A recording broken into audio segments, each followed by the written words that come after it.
Hi my fellow Scriabinoids and welcome to the Scriabin Sonatas lesson series. I'm delighted today to actually present you the Sonata number 4 opus 30.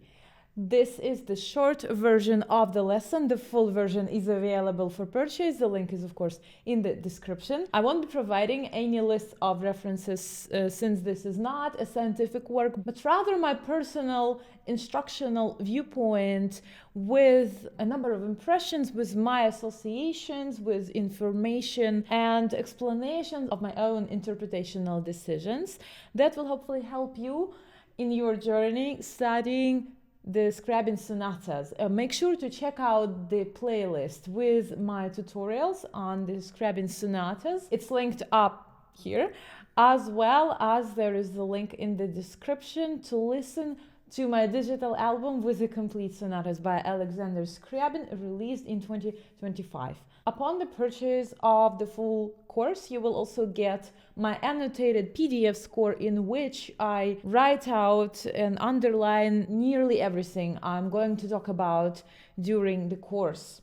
So let's start. The Sonata number 4 is in F sharp major. It is opus 30. And this is the last sonata by Scriabin with a tonal ending and a clearly expressed tonality. This is also the last multi-movement sonata. We have 2 movements in here. And also it is the shortest sonata by Scriabin, although this does not mean that it's the easiest one. And I personally do not think that there is an easiest sonata at all. This is the first sonata of the middle period of Scriabin's legacy out of the 2, the second being respectively the number 5, opus 53. The fourth sonata is flying, it's ecstatic, it's floating, especially the first movement is rather floating in my opinion, and the second movement is what I call the dance of the spirit. So let's dive into the first movement, Andante. It's a small movement, an introductory movement before the dancing second movement. It's very gentle, piano dolcissimo con voglia. So with the wish, with the will, the way you want it, so free.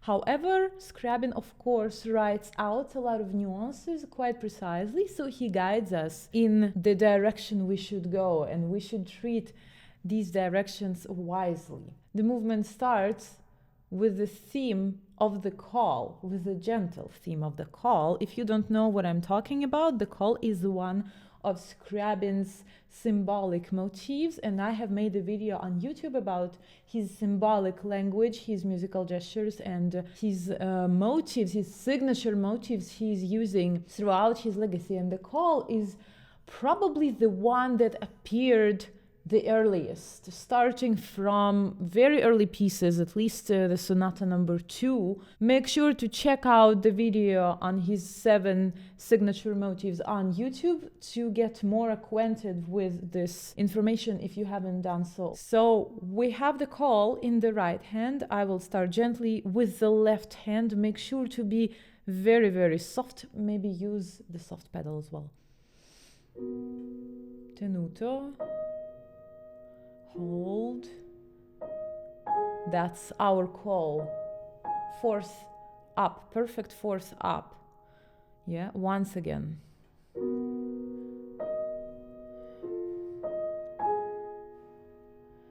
Tenuto, tenuto, under legato. Make sure here to really work with your pinky, because it's very easy to somehow flip the balance. This chord is not the easiest to balance out, especially in piano with such a soft touch, but we still need to hear this notion. And make sure, of course, that you count, because this cannot be random. He writes a lot of chords that are tied, a lot of things that are over the bar line, etc. So it has to be very precise. I'm going to count out loud for you once. 1, 2, 3, 4, 5, 6. 1, 2, 3, 4, 5, 6. 1, 2, 3, 4, 5, 6. 1, 2, 3, 4, 5, 6. 1, 2, 3, 4, 5, 6. 1, 2, 3, 4, 5, 6. 1, 2, 3, and so on. So you can imagine how you should work through the whole movement, that it matches the meter that Scriabin has written out. Some other important things are, for example, no accent here. Make sure that this chord does not interrupt the tied fourth in here, that you don't end up with something like this because you are trying to be overly expressive. Hold your horses here. Be gentle. A little bit more in here, more weight, more tenuto, even though in piano, but the left hand super quiet. And here, attention. Tenuto, tenuto, pinky in the right hand, and now be gentle, diminuendo. Now accents. Let's emphasize the bass and the top. And you can roll freely, of course. And listen to that A sharp, how it's prolonged. And ending up being here, change the pedal, of course. Listen to this also. This should be expressive. End of the slur, you can even gently take the pedal off if you want. Tenuto, hold, because it's a quarter, and tenuto. And of course, I take the E sharp into the right hand just because it's more convenient. I cannot reach this interval with the left hand, no way. So once again, let's move on.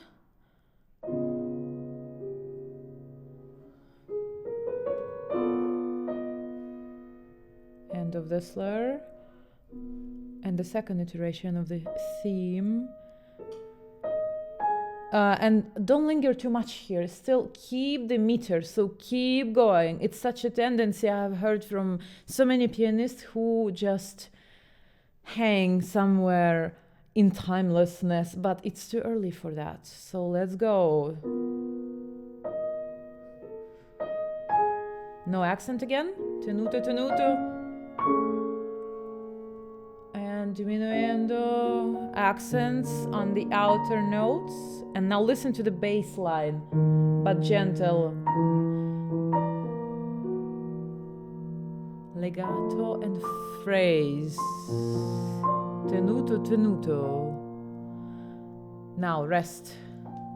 I still keep the pedal for that rest because I think if you take the pedal off, it's going to become slightly too detached and less floating. That's why I still keep the same pedal, but of course it's your call. You may find a pedal change here more into what suits your interpretation. So you can check for yourself.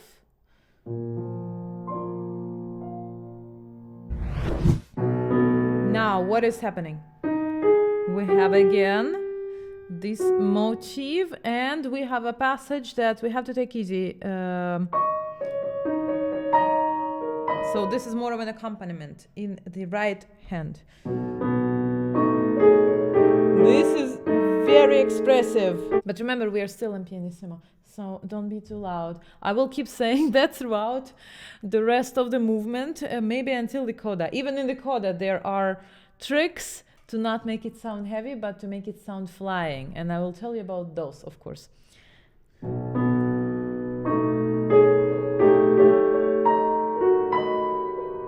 So show what's happening with your pinky here. Yeah, and easy here, light. And then the same thing, light. And then. And again, light. So all these stops. And then, of course, in 98.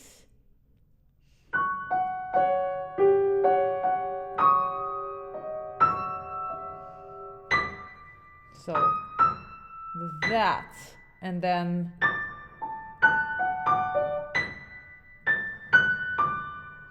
all of these beautiful melodic motifs in the right hand as a counterpoint to what is happening in the left hand, but the main melodic load is now in the left hand. So once again, 94. Not too heavy on the chords, because it's very easy to also break all the other notes up. We only need this.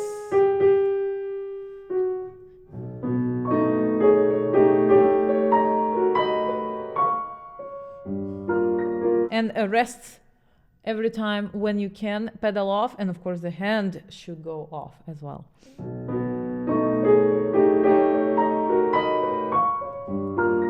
Change.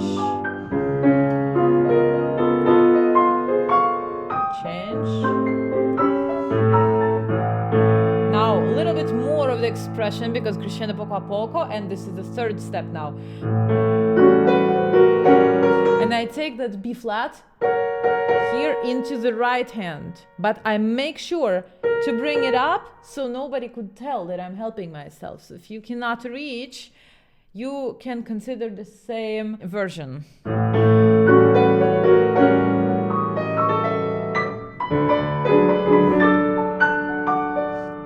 And here be very careful that you don't bang on that bass, that it's still opening up, resonant, fuzzy and elegant. Remember the trick that I told you, less of the thumb, more of the pinky. This way you're not gonna hurt your texture, your music, but you're gonna open up new qualities of resonance.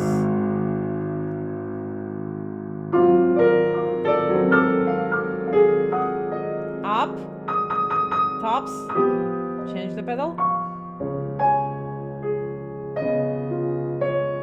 And now, Scriabin's chromatic transitions. Okay, I will do this section faster for you now.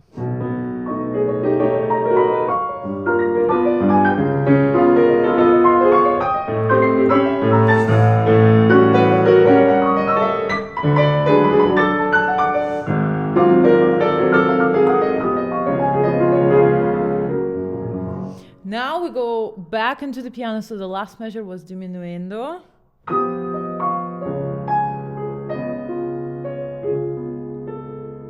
Into the piano. Thank you so much for being with me today. That was a lesson on Scriabin Sonata number 4. Make sure to check out the other lessons I have on the other Scriabin sonatas, as well as my digital album with all the Scriabin sonatas recordings released in 2025. In case you find my instruction beneficial and interesting and you would like to apply to take lessons with me, please contact me through my website. Again, the link is in the description. You can find all the information there. Also, make sure to check out my entire YouTube playlist on the piano tutorials I have published so far, as well as write in the comments what other pieces you would like me to do, as well as maybe the questions you have. So if you are watching this on YouTube, this is the demo version. Of course, the full version is available for purchase. The link is once again in the description, and you will get the detailed lesson and my annotated PDF score that has nearly all the information that I am mentioning during the course. If this video was helpful, make sure to hit like and subscribe to this channel. Thank you so much for watching. I'm going to see you in the next one. Bye!